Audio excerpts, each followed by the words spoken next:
Boa tarde, turma, tudo bem? Hoje a gente vai iniciar nossa última aula antes de antes da prova, né, final, que é semana que vem. Antes da gente iniciar o vídeo, eu vou passar algumas informações para vocês, né? Da mesma forma do que com relação às outras semanas, né, anteriores. A aula de hoje vai ser gravada, né, tendo em vista a necessidade de ter a aula à disposição dos alunos que não conseguem fazer o acesso ao Skype. Então estou fazendo vídeos explicativos para que todos tenham acesso e possibilidade de assistir às aulas. Hoje, como eu estava falando no início do vídeo, já é a nossa última aula antes da nossa avaliação final, que vai ser a prova final, vai ser na semana que vem. Algumas informações, né? A prova, ela vai ser uma prova múltipla escolha com 10 questões. Vai ser em uma plataforma que eu vou passar depois melhor para vocês na semana que vem, o link dessa plataforma para que todos tenham acesso.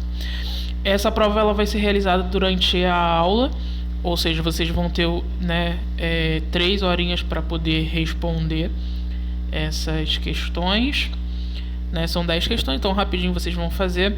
Logo após isso eu vou fechar a média de vocês, de cada um. Como é que vai ser as médias, né?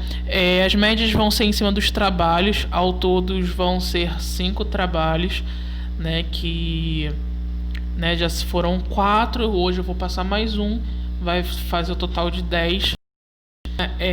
Então vão ser 10 pontos de trabalho ao todo, 10 pontos de presença e 10 pontos da prova. Vou somar tudo e vou dividir por 3, tá? E aí vai dar a média de vocês. Hoje, né, a gente vai tratar sobre a nossa última matéria, que no caso é a vigilância em saúde. O início dessa matéria a gente já viu um pouquinho falando, né, sobre.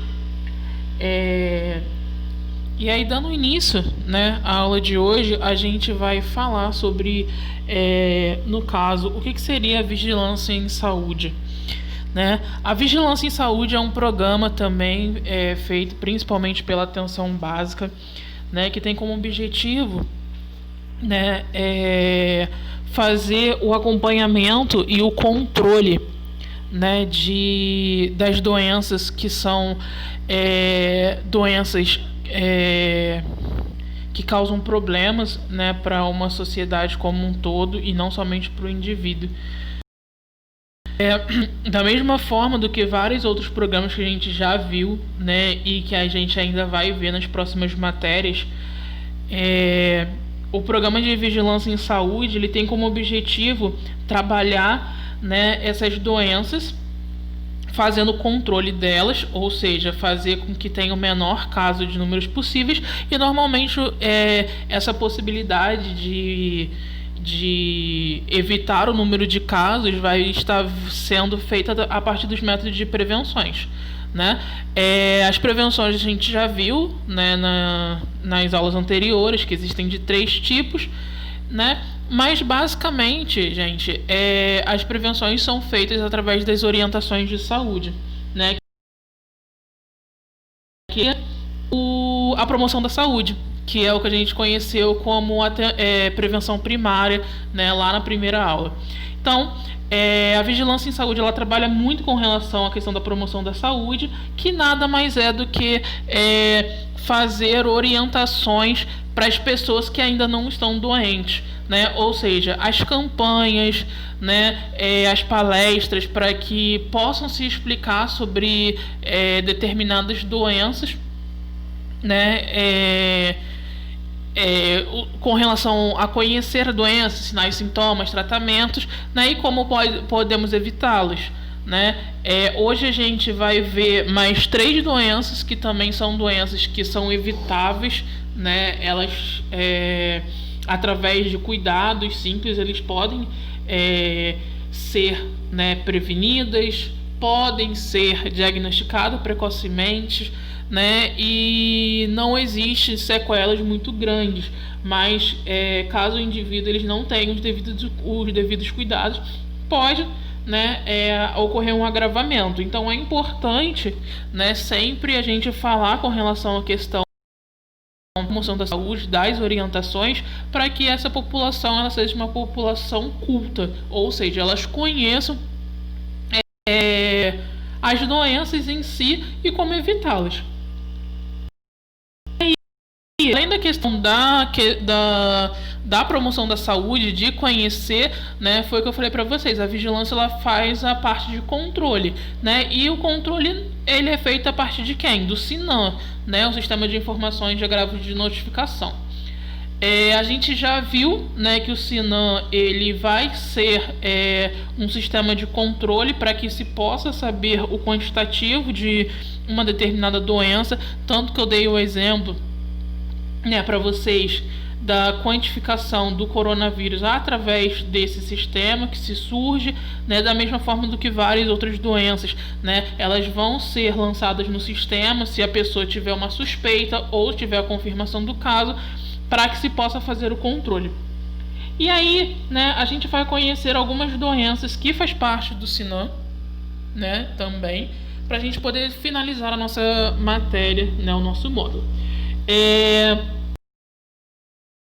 A primeira doença que a gente vai ver é a esquistossomose, né? A esquistossomose é uma doença infecciosa e parasitária, né? Ou seja, a sua infecção acontece através de um parasita, né? Que no caso esse parasita seria um verme, né? O verme do gênero Esquistossoma. Basicamente, gente, esse verme ele também é conhecido culturalmente, essa doença, como xistose, né? E principalmente barriga d'água. É o mais conhecido entre todos as nomenclaturas que pode as pessoas conhecerem. O principal método, né, a pessoa ela entra em contato com a água que está contaminada, que possui esse verme, e consequentemente ela vai ser infectada, né? Normalmente, né, essas pessoas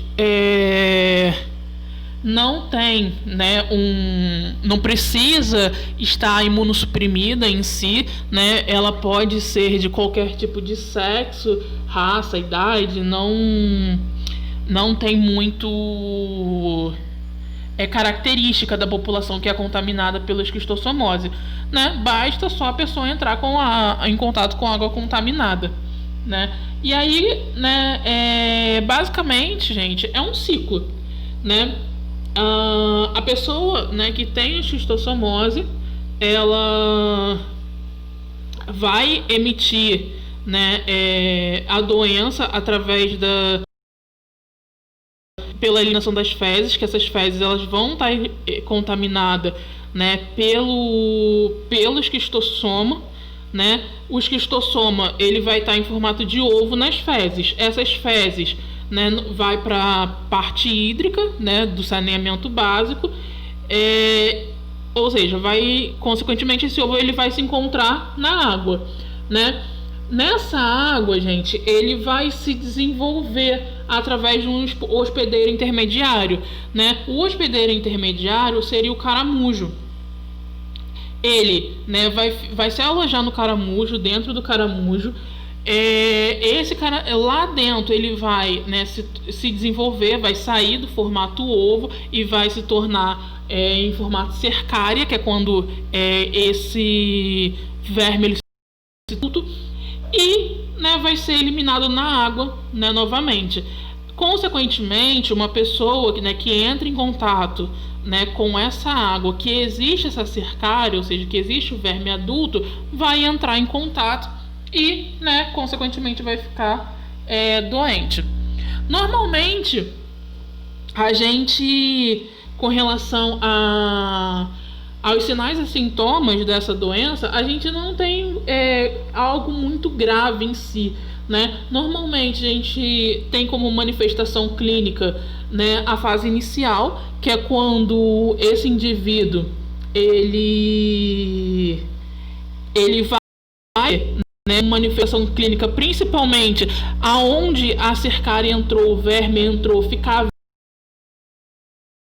pode acontecer ou não de ter a coceira, mas normalmente o local por onde o verme entrou vai ficar muito avermelhado.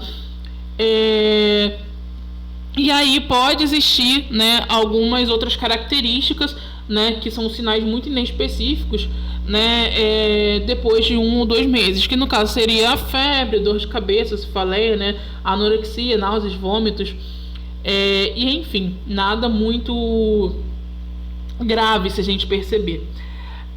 O problema todo é caso, né, chegue-se à fase crônica, ou seja, passou de 3 meses e essa pessoa não tratou a doença. Pode acontecer, né, que nessa fase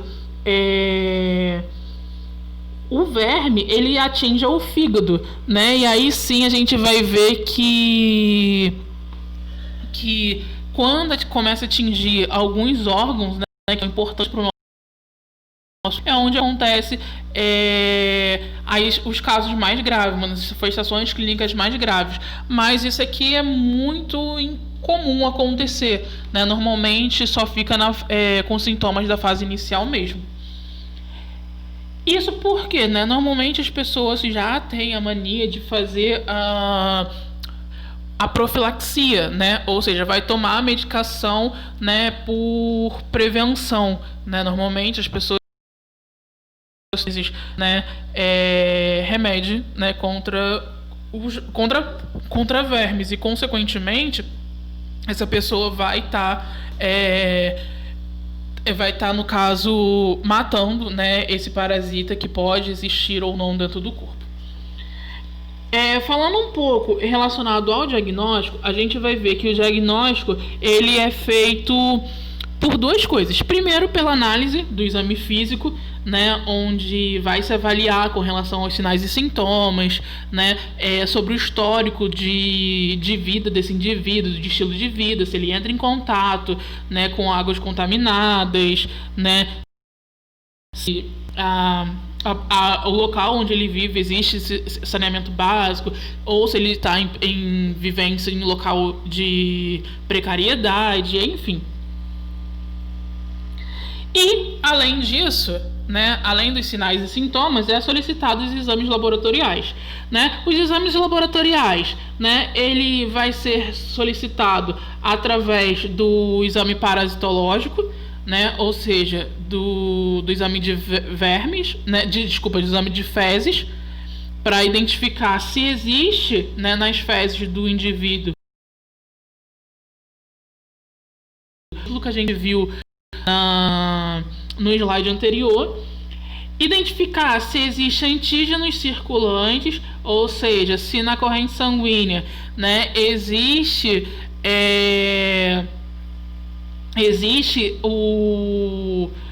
a cicatriz, né, se identifica no corpo desse indivíduo, no organismo desse indivíduo, o parasita, através da biópsia retal e da biópsia hepática, né? Levando em consideração, como eu falei para vocês, a biópsia hepática só vai dar como resultado positivo quando estiver na fase crônica, que é quando atinge o fígado, tá?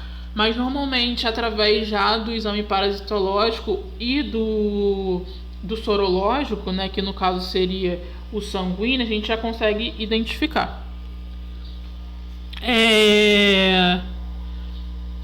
Aí a gente vai ver que com relação à questão do tratamento, a gente tem como característica dois comuns, que é o praziquantel, que é utilizado, né, em dose única de 50 mg, né, para cada quilo de peso para adultos e 60 mg para cada quilo de peso para crianças. Ou, né, a gente tem uma segunda opção, né, que aí a gente vai utilizar A gente vai utilizar, no caso, a cada miligrama, vai utilizar 50 miligramas por litro, né, por mililitro, para usos em crianças. Né, normalmente, né, a nossa primeira opção é o Praxantel, né, que de verdade ele é o mais indicado para o tratamento da esquistossomose em específico, né? Mas não somente para a esquistossomose, qualquer parasita vérmico, né, vai ser utilizado como primeira opção de escolha, tá? Outra doença que a gente vai ver hoje, né, a nossa segunda doença é a malária, né? A malária é uma doença infecciosa febril aguda, da mesma forma do que a gente viu, né, na dengue, né, nas últimas aulas. Também é uma doença febril aguda e basicamente ela tem um pouco maior de gravidade do que a dengue. No Brasil em si, né, atualmente não é muito comum uma pessoa, né, ter malária, você ser diagnosticado com malária, mas existem ainda casos na região norte e nordeste. A gente vai ver, né, que basicamente na fase inicial, né, a gente vai ter como sinais e sintomas da malária, né, o mal-estar, calafrios, febre, sudorese e fraqueza intensa, né, muitos sinais inespecíficos também, né, mas se vocês perceberem, né, essa febre vai ser um pouco diferente do que algumas outras doenças, né? E aí essa febre, ela tem como característica ser uma febre intermitente.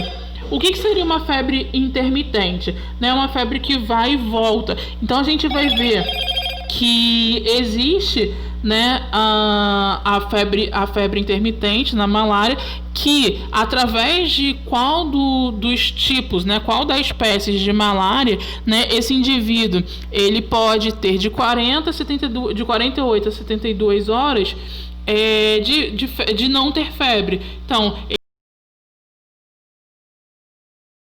ele com febre, 48 horas de ausência de febre, volta a febre de novo. Então, a gente vai ver que esse indivíduo, né, vai sofrer muito com relação a essas questões de intermitência da febre, né? Normalmente, essas febres da malária em específico, elas vão ser febre que a gente chama de pirexia, né? Ou seja, vão ser febres muito altas. Então, os órgãos alvos desse indivíduo vai ficar muito prejudicado. Então, é importante, né, a gente diagnosticar o mais rápido possível e fazer o tratamento para que não venha a haver sequelas referentes a essa doença.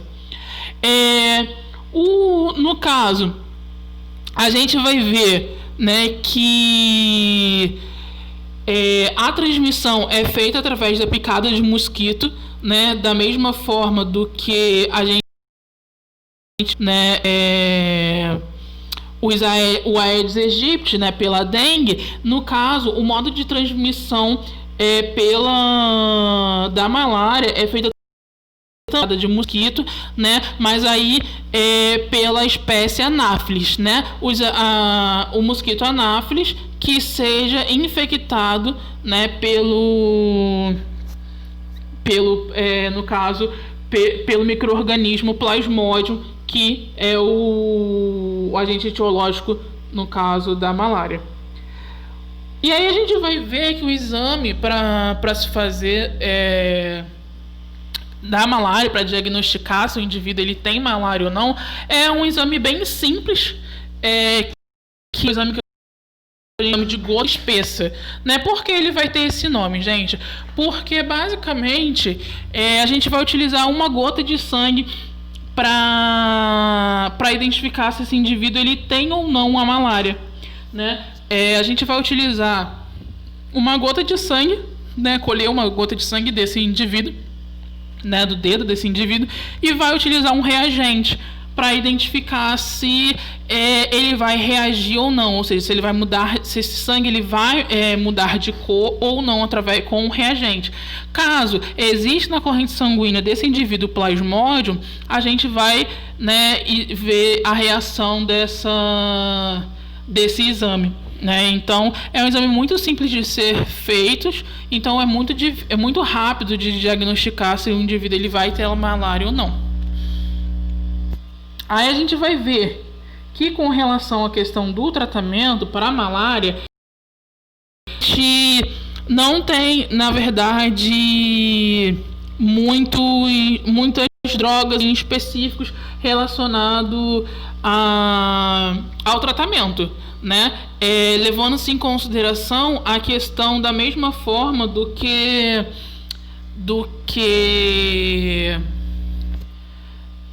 a gente viu na dengue, né? Não tem muitos tratamentos em específicos em si, né? Basicamente, né, o indivíduo que tem a malária, a gente vai tentar, né, solucionar, né, essa patologia através da utilização da cloroquina, né? E aí pode-se acontecer, né, que esse indivíduo venha a melhorar com o esquema, né, de cloroquina. Mas, na verdade, os nossos principais problemas relacionados à questão da malária, do tratamento da malária em si, são os sintomas, né, que a gente vai ver de febre, né? Levando em consideração, como eu falei para vocês, essa febre de pirexia e intermitente, ou seja, febres muito altas que, né, elas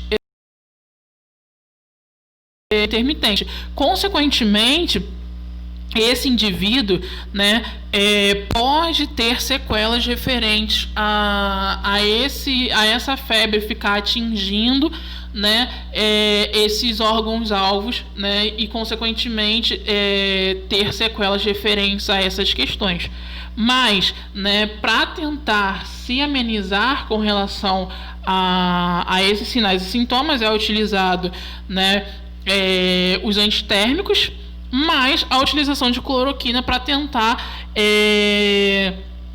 matar, né, esse micro-organismo Plasmodium do organismo, né, desse indivíduo, né? O tratamento é um tratamento bem chato, vamos dizer assim, porque essa medicação, a cloroquina, ela só vai poder ser utilizada durante 7 dias e aí vai se repetir o exame de novo da gota espessa para identificar se existe ainda, né, micro-organismos plasmódios na corrente sanguínea, e normalmente há, né? E aí, consequentemente, a gente vai ver que esse tratamento ele vai ser repetido mais uma vez até que esse micro-organismo ele saia completamente do corpo. Na verdade, gente, a cloroquina em si ela vai ser utilizada, né, para fazer com que todo essa eliminação do Plasmodium seja feita mais rápida, mas não que, né, vai ser eficaz, né? Ela vai ajudar a intensificar, mas na verdade quem vai fazer todo esse processo de eliminação vai ser o próprio mecanismo de defesa do indivíduo. Ou seja, né, se esse indivíduo ele tiver imunossuprimido, a gente vai ver que essa utilização de cloroquina ela não vai ser eficaz, tá ok?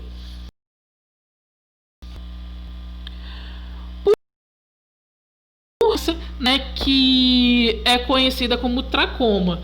O tracoma, gente, é uma inflamação, é uma doença inflamatória crônica, né, da conjuntiva ocular. Então eu acho que o próprio nome já diz aqui, né, é uma inflamação da conjuntiva, é a famosa conjuntivite, né? Ela é causada, né, pela bactéria chamada Chlamydia trachomatis, e ela é considerada, né, a principal forma de cegueira evitável do mundo, né, tendo em vista que é muito fácil ser tratada, né? Mas, conhecendo um pouquinho da doença, a gente vai ver que a forma mais comum relacionada à questão de transmissão é o contato direto, né? Ou seja, o contágio através de contato, se utilizando, né, direto olho a olho, ou de forma indireta, que seria através de compartilhamentos de objetos. Então a gente vai ver que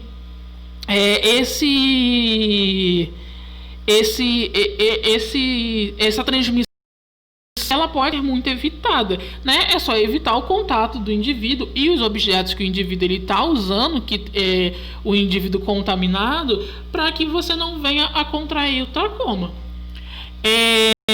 Mas relacionadas ao racionamento de água, as questões, né, de condições sanitárias do indivíduo, né, pode fazer com que essa transmissão, essa disseminação da doença, ela seja, vamos dizer assim, uma dificuldade para os indivíduos que morem junto com essa pessoa, né, que esteja infectada. E aí, conhecendo um pouco dos sinais e sintomas, a gente vai ver que existem duas formas, né? Existe a fase, né, que a gente conhece como fase clínica, que também é chamada como fase inflamatória, que aí a gente vai ter, né, nessa fase inflamatória a tracoma, o tracoma inflamatório folicular, né, que aí, né, a gente vai ver que ela vai atingir principalmente, né, a parte, né, da conjuntiva da pálpebra, né, principalmente na parte superior, né, do olho e na região central. A gente vai ter o tracoma inflamatório intenso, né, que é quando ocorre o espessamento da conjuntiva, que ele vai atingir mais ainda, né, essa conjuntiva e consequentemente vai, né, da fase, né, folicular, e a gente vai ter a fase sequelar, né? A fase sequelar, gente, é quando essa doença ela não vai ser mais transmissível. Por quê? A fase sequelar, o próprio nome já diz, é uma sequela que houve, né, relacionada a essa doença, em que o indivíduo ele não vai ter, né, no caso, a fase, né, de tracoma sequelar, ela é dividida em tracoma cicatricial, que é quando, né, formam cicatrizes relacionadas à conjuntiva, a triquíase, né, tracomatosa, que é quando esse indivíduo ele vai ter, né, como principal característica, né, cicatrizes também, né, ocular devido à questão dos cílios, né, nascerem invertidos, então vai haver esse atrito, né, da conjuntiva, vai haver cicatrizes relacionadas a esse batimento de cílios, né, no globo ocular. E a opacificação córnea, que, né, o próprio nome já diz, essa córnea ela vai ficar opaca, né? Então a gente vai ver que essa fase, né, que seria a fase sequelar, não vai haver mais como haver sequelas referentes a essa fase, né? A doença em si ela não vai ser mais transmitida, mas ele vai ter sequelas irreversíveis. Vai estar relacionados à questão de cicatrizes, né, oculares, que isso vai, né, diminuir com relação à acuidade visual, ou seja, esse indivíduo ele vai enxergar menos. Pacificação onde de verdade ele pode chegar à cegueira total.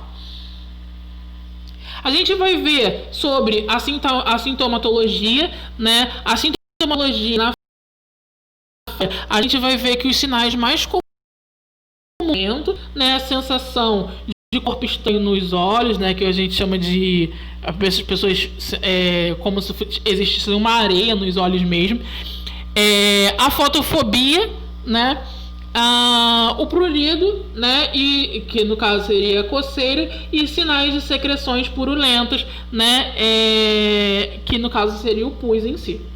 Nas fases, né, sequelares, a gente vai ver, né, que as características mais comuns são causadas pelo atrito dos cicatrizes, a fotofobia intensa e a sensação de olho seco, né, e consequentemente a diminuição da acuidade visual, como eu já expliquei para vocês. né? O olho seco vai estar relacionado à opacificação, tá?